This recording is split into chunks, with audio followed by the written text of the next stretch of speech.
তোমার সাথে আমার ব্রেকআপ, আমাদের আর কোনো সম্পর্ক নাই। তোমার মুখ আমি দেখতে চাই না। তুমি তোমার এই মুখ দেখাবা না, তুমি আমার এলাকার আশেপাশে আসবা না, কোনো যোগাযোগ করবা না তুমি। তোমার সাথে আমার ব্রেকআপ ব্রেকআপ ব্রেকআপ। আরে ব্রেকআপ মানে হয়ে যাবে নাকি? ব্রেকআপ এত সোজা? আর আমি তোমার এলাকায় যাবো না মানে কি? এলাকা কি তোমার ভাবেন নাকি এলাকায় যেতে পারবো না? এলাকা কি আমি তোমার বাসার সামনে গিয়ে তোমার চারপাশে আমি ঘুরঘুর করবো? পারলে আজকেও বস্তির মাস্তান থেকে এই শহরের মাফিয়া বানাইছে। যে মাফিয়া বানায় শেখে সিক্রেট মাফিয়া।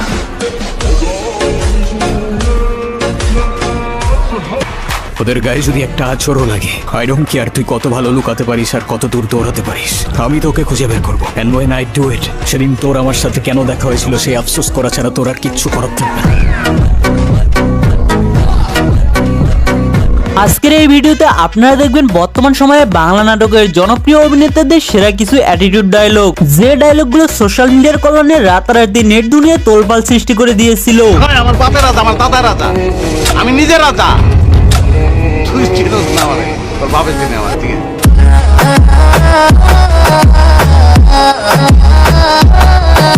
আপনার ভাগ্যটা খুব ভালো রে ভাইয়া। আমি কাবিল আগের জন্য অনেক ঠান্ডা হয়ে গেছে। আমি যদি আগের মতো গরম থাকতাম এত কথা বলতাম না, ঢেরে খুন মারি দিতাম। ও এতই বোকা, ও বোঝেই নাই ওই কাল লগে কি করতেছে, ভুলে গেছে গা, বুঝছো? আর যদি কম্পিউটারে থাকে না, আমি চ্যাট জিপিটি ওরে এআই এর মায়ের দেবো, এআই এর মায়ের। আচ্ছা তুই মনে ভুলে গেছিস যে চ্যাট জিপিটি কম্পিউটারেই চলে।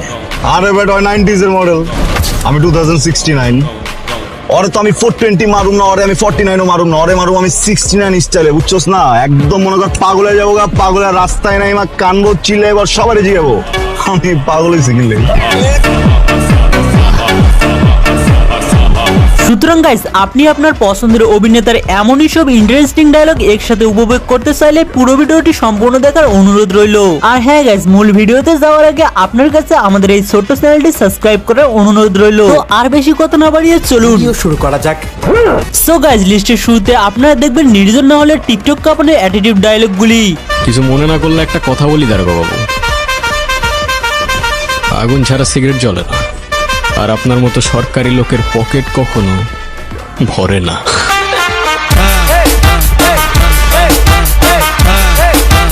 ভাই আমার সাইডা দেন, আমি কিছু বললে ওই রুবি ভাই আমার গুলি করে মেরে ফেলবো। ও কাকা, ওর পিস্তলে বুলেট থাকলে আমার পিস্তল থেকে কি গোলাপ ফুল বেরোবে? নির্জন না হলে এই ডায়লগগুলো ছাড়াও তার অসংখ্য ডায়লগ রয়েছে যেগুলো ছিল একটি থেকে আরেকটি জোস এবং মারাত্মক। এই সাবধানে, তোর জবানের চেয়েও ট্রিগার ফার্স্ট চলবে। একবার চেপে দিলে তোর কথা আর আমার কান পর্যন্ত পৌঁছাবে না ভাই। ওর বোনের গায়ে হাত দিলেও কি তুই সেম কথাটাই বলতো?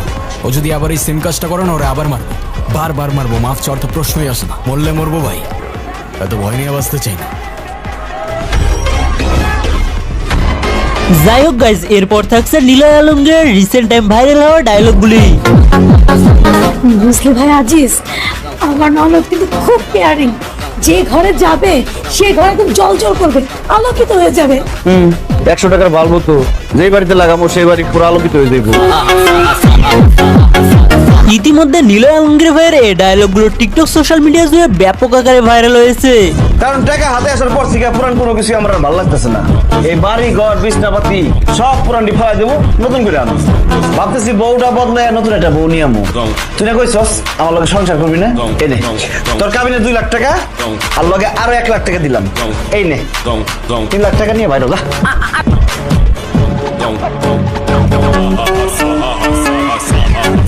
মিষ্টিটা না হয় ভালো না বুঝলাম, কিন্তু টাকাটারে তুমি টিস্যুর মতো ব্যবহার করতেছো। আব্বা টাকা আমার কাছে টিস্যুর মতো, হাতের ময়লা। টাকার গরমে তুমি পাগল হয়ে গেছো। শুনলাম তুমি নাকি আরেকটা বিয়ে করতেছো। দেখলেন তো আব্বা, মিষ্টিটা ভালো লাগে নাই, এর লিগে ফালাই দিছে। যে জিনিস ভালো লাগবো না ওইটা বদলে তো আরেকটা আনতে হবে।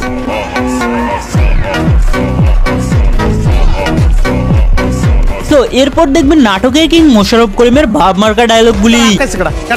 আমি আটকাইছি। আসসালামু আলাইকুম ভাইজান। ওয়ালাইকুম আসসালাম। আপনার অনেক সাহস, বিশাল বড় কলজা আপনার। আপনি আমার ড্রাইভাররা আটকাইছেন, কারণ একটাই, আমি কে এটা আপনি চিনেন না, যে কারণে আটকাইছেন।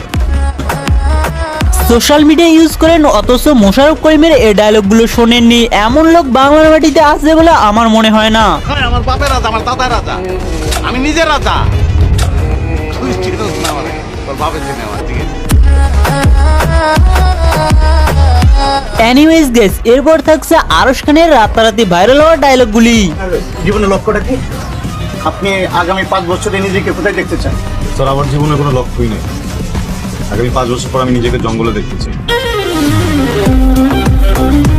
সত্যি আরশ খানের এই ডায়লগগুলো ছিল উপভোগ করার মতো, সত্যি আমার কাছে বেশ ভালো লেগেছে। মারুম না ওরে মারুম আমি 69 স্টাইলে, বুঝছস না? একদম মনে কর পাগল হয়ে যাবো গা, পাগলের রাস্তায় নাই মা, কানবো চিল্লে এবার সবারই জিগাবো আমি পাগল হয়েছি কিনলে। এনিওয়েজ গাইস, এরপর দেখবেন মুশফিক আল ফারহানের কলিজায় কাঁপন ধরা ডায়লগগুলি। Mafia, secret mafia.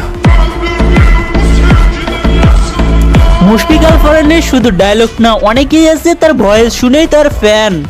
আমি কিন্তু আর কাউরে ভালোবাসি, আমি একজনই ভালোবাসি। এরপর দেখবেন ব্যাচেলার পয়েন্ট খ্যাত ব্রোহান কাকা বাংলাদেশ কাঁপানোর সেরা অ্যাটিটিউড ডায়লগগুলি।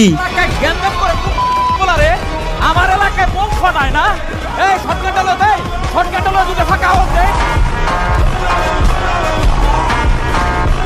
যদিও সিজন 5-এ আমরা ব্রোহান কাকা ক্যারেক্টার এখনো দেখিনি, অতি শীঘ্রই আমরা মনে করি ব্যাচেলার পয়েন্টে ইনি ব্যাক করবেন। যাই হোক, এরপর আপনারা দেখবেন অলরাউন্ডার পাশার রক্ত গরম করে অ্যাটিটিউড কিছু ডায়লগ। তুই কারে কি কস? আমার ছোট ভাই প্লাস এমপ্লয়ি, তোর কপাল ভালো, আমারও তোর গুজ্জতার মাইরা দেয় না। পাশা ভাইকে নিয়ে তো আর নতুন করে কিছু বলার নেই, বিকজ তার প্রত্যেকটি কথার মধ্যে একটি অ্যাটিটিউড ভাব রয়েছে। আমরা কে ছুড়ান না, আমরাও দেখি কি করতে পারি। পরে শহর থেকে কেউ হারায় গেলে আবার কাঁদেন না। আপনি কি আমাকে থ্রেট দিতেছেন? পাশা কাউরে থ্রেট দেয় না, পাশার আওয়াজটাই একটা থ্রেট। তো বন্ধুরা, আজকে এই পর্যন্তই, দেখা হচ্ছে পরবর্তী কোনো নতুন ভিডিওতে। ততক্ষণ ভালো থাকবেন, সুস্থ থাকবেন, টেক কেয়ার, আল্লাহ হাফেজ।